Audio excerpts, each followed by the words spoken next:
Hello friends, welcome to Babuji English Corner. I am Vinod Kumar. So today we are going to learn about the structure method. तो चलिए आज structure method के series में हम part three के बारे में पढ़ेंगे।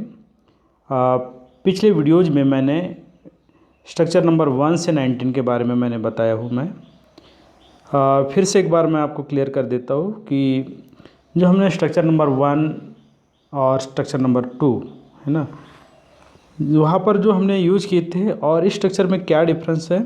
तो देखिए, जब हम नो का यूज़ करते हैं और नो के साथ में जब हम हाउ टू का यूज़ करते हैं, नो प्लस हाउ टू, तो इन दोनों में उन स्ट्रक्चर नंबर 1 और स्ट्रक्चर नंबर अभी जो हम 20 स्ट्रक्चर नंबर 20 पढ़ेंगे, तो इसमें 20 और 21 में तो इसमें डिफरेंस है।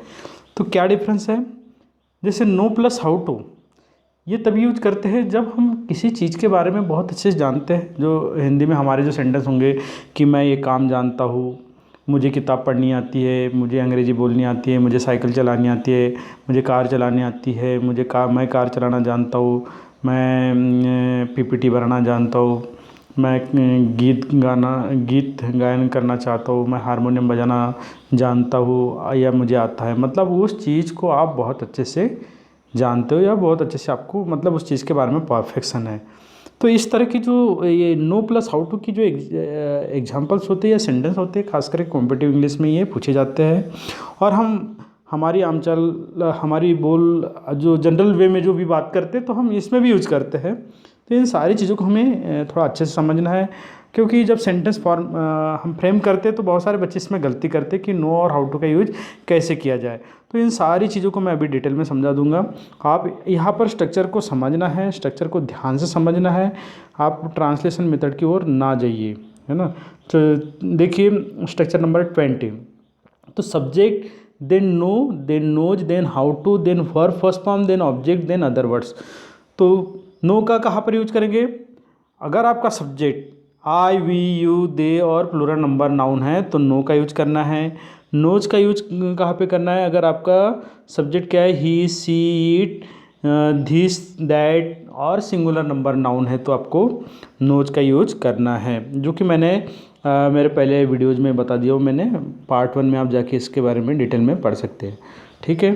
तो देखिए, मैं कार चलाना जानता हूँ, है ना, मैं कार चलाना जानता हूँ।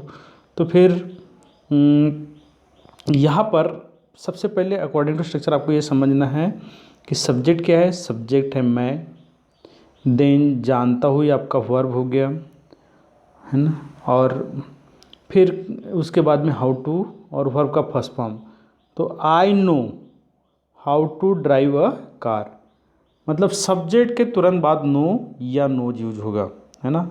Once again I am telling, subject के तुरंत बाद आपको नो और नोज का यूज करना है। और नो का कहाँ पे यूज करना है? नोज का अभी जैसे मैंने आपको बता दिया। तो मैं कार चलाना जानता हूँ तो इसका क्या होगा? I know how to drive a car. मुझे अंग्रेजी बोलनी आती है, देखिए स्ट्रक्चर के अकॉर्डिंग हमने फ्रेम किया, I know, then how to के बाद में वर्ब का first form and then other words हमने यूज किए। तो I know how to speak in English. Manish को तैरना आता है तो Manish knows how to swim.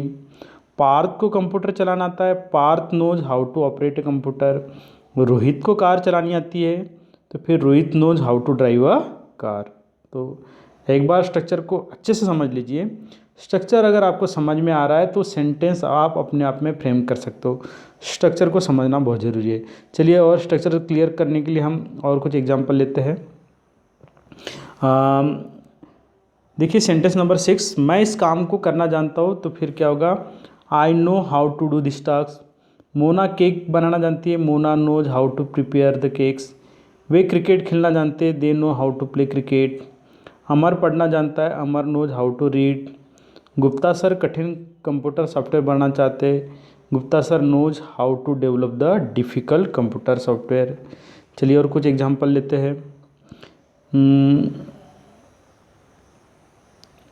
वह छोटी बच्ची पेड़ पर चढ़ना जानती है तो फिर क्या होगा? That little baby knows how to climb a tree, ठीक है। नव्या क्रिकेट खेलना जानती है, Navya knows how to play cricket. Harshu रोटी बनाना जानता है तो Harshu knows how to make chapati. Ekant समाचार पत्र पढ़ना जानता है, Ekant knows how to read newspaper. वे अकेले रहना जानते, they know how to live alone. तो देखिए ये हाउ टू के बाद में जो वर्ब यूज होगा वो कोई भी टेंस हो, चाहे सिंपल प्रेजेंट टेंस हो, सिंपल पास्ट टेंस हो या फ्यूचर टेंस हो, कोई भी जो हाउ टू के बाद में ही ये हमेशा वर्ब का फर्स्ट फॉर्म यूज होगा, ये ध्यान में रखिए। ठीक है, तो हाउ टू के बाद में ये जो कोई भी टेंस हो ना उसमें हमेशा वर्ब का फर्स्ट फॉर्म यूज होगा।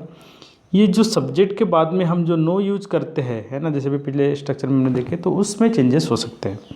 चलिए स्ट्रक्चर नंबर 21 के बारे में हम देखते हैं।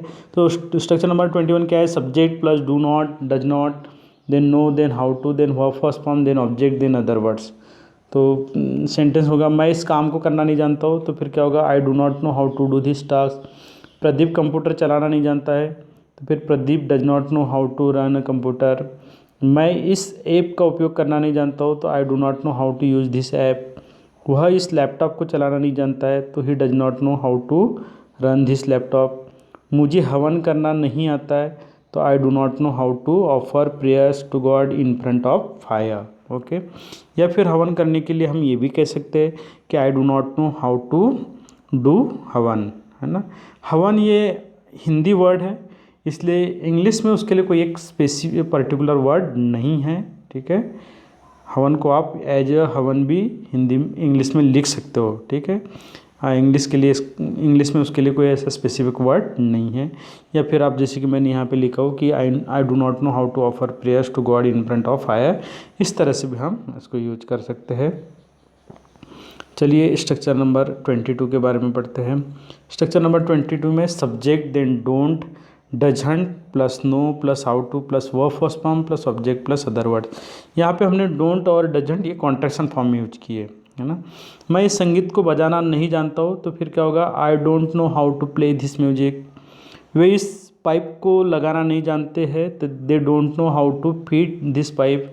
फिट की जगह आप इंस्टॉल भी ये वर्ब भी यूज़ कर सकते हो। बोरकर साहब खेती करना नहीं जानते हैं, तो फिर बोरकर साहेब doesn't know how to form. Pranali कविता लिखना नहीं जानती है, तो Pranali doesn't know how to compose the poem. Kishor Latin भाषा लिखना नहीं जानता है, तो Kishor doesn't know how to write Latin language. Okay, चलिए हम स्ट्रक्चर नंबर 23 के बारे में पढ़ते हैं। स्ट्रक्चर नंबर 23 में वर्बल टाइप क्वेश्चंस, है ना। जैसे कि मैंने पिछली वीडियोज में बताया था कि there are 2 types of questions, verbal type questions और WH type questions. Verbal type questions में जिसका आंसर यस या नो में दे सकते हैं, और WH टाइप में हमें कुछ तो भी आंसर देना पड़ता है। मतलब WH टाइप में you have to give answer, okay, you have to answer in something. When I will say what are you doing, you will not say simply yes और no, you have to say I am doing this work, I am reading book, like this. Okay, तो sentence देखिए, क्या Sachin photo खींचना चाहता है, तो फिर क्या होगा? Does Sachin know how to shoot the photos. क्या पिंकी मेहंदी लगाना जानती है? Does Pinky know how to apply mehndi. क्या दिगंबर सर को कार चलानी आती है, तो फिर does Digambar sir know how to drive a car. क्या फूल तोड़ना जानते हो? Do you know how to plug flowers. क्या दीपक इस DSLR कैमरा को चलाना जानते हैं, तो does Deepak know how to operate this DSLR camera. ठीक है, ऑपरेट है, यहाँ पे रन भी आप, हैंडल भी आप, इस वर्ब का भी आप यूज कर सकते हैं। चलिए स्ट्रक्चर नंबर 24 के बारे में देखते हैं। Do, does, then subject, then not, then know, then how to, then verb first form, then object, then other words. देखिए मैंने पिछले इसमें भी बताया था कि नॉट अगर आपको यूज करना है तो हमेशा वो सब्जेक्ट के बाद में यूज होगा। ठीक है, अगर नॉट को आप फुल फॉर्म में यूज कर रहे हो और उससे रिलेटेड आप इंटरोगेटिव सेंटेंस फ्रेम कर रहे हो, तो ये हमेशा सब्जेक्ट के बाद में होगा। लेकिन इसी नॉट को अगर आपको कॉन्ट्रैक्शन फॉर्म में यूज करना है, तो वो आप बिफोर सब्जेक्ट यूज करोगे, वो हम नेक्स्ट स्ट्रक्चर में देखेंगे। तो चलिए सेंटेंस नंबर 1 पढ़ते हैं। क्या दिलीप खाना बनाना नहीं जानता है, तो फिर क्या होगा? Does Dilip not know how to cook food. क्या खुशी सब्जियां काटना नहीं जानती है? तो does Khushi not know how to cut the vegetables. क्या आपको इस मशीन को चलाना नहीं आता है? तो फिर do you not know how to operate the machine. Okay, चलिए स्ट्रक्चर नंबर 25। देखिए यहाँ पे डोंट और डजेंट इस कॉन्ट्रैक्शन का हमने यूज किए है ना। तो don't doesn't then subject then know then how to then verb first form then object then other words then interrogative sign. क्या आपको बड़ों से बात करना नहीं आता है? तो फिर क्या होगा? Don't you know how to talk to elders. क्या राहुल को जनता को संबोधित करना नहीं आता है? Doesn't Rahul know how to address the public या पीपल भी आप यूज कर सकते हैं। एड्रेस का मतलब होता है संबोधित करना, भाषण देना इसमें। और दूसरा एड्रेस का मीनिंग होता है हमारा जो पता, घर का पता। Okay, what is your address. तो वो एड्रेस और इस एड्रेस दोनों की स्पेलिंग सेम है, ठीक है, लेकिन यहाँ पे ये वर्ब फॉर्म में हमने यूज किए और इसका नाउन फॉर्म में भी यूज होता है। क्या संस्कृति साइकिल चलाना नहीं जानती है? तो फिर doesn't Sanskriti know how to run bicycle. Okay, तो दोस्तों इस तरह से हमने आज स्ट्रक्चर नंबर 20 से लेकर 25 पढ़े, जो नो प्लस हाउ टू के बेस पर थे। आप स्ट्रक्चर को ध्यान से समझिए। स्ट्रक्चर को आपको समझना है, ट्रांसलेशन नहीं करना है ना। आप अगर स्ट्रक्चर को समझते हो तो आप इस बेस पर बहुत सारे सेंटेंस बना सकते हो। अगर नहीं समझ में आए तो क्या होगा कि जनरली बहुत सारे बच्चे सेंटेंस को रटते हैं या एज इट इज़ उसको ट्रांसलेशन करते हैं। हिंदी में हम हर एक सेंटेंस को ट्रांसलेट नहीं कर सकते हैं, उसमें भी बहुत सारे हमारे पास ऑप्शंस है, ड्रॉबैक्स है। तो इसलिए स्ट्रक्चर मेथड जो है एक बहुत यूजफुल मेथड है, जहाँ पर आप एक परफेक्ट सेंटेंस बनाना जानोगे, आपका परफेक्शन और बढ़ते जाएगा। तो स्ट्रक्चर मेथड सेंटेंस फ्रेम करने के लिए बहुत ही साइंटिफिक मेथड है। तो दोस्तों मुझे लग रहा है स्ट्रक्चर मेथड आपको बिल्कुल पसंद आई होंगी। और ये हमारे 2000 स्ट्रक्चर मेथड के सीरीज़ में मैं और आगे भी आपको डिफरेंट टाइप के स्ट्रक्चर, फिर उसको सेंटेंस में कैसे फ्रेम करते, किस स्ट्रक्चर को कहाँ पे यूज करना है, इन सारी चीज़ों को मैं डिटेल में आपको बताऊंगा। अगर आपको ये मेरा वीडियो पसंद है तो ज़रूर आप मेरे चैनल को सब्सक्राइब कीजिए और अपने दोस्तों को ये वीडियो शेयर कीजिए। Okay, thank you so much. Thanks for watching my video.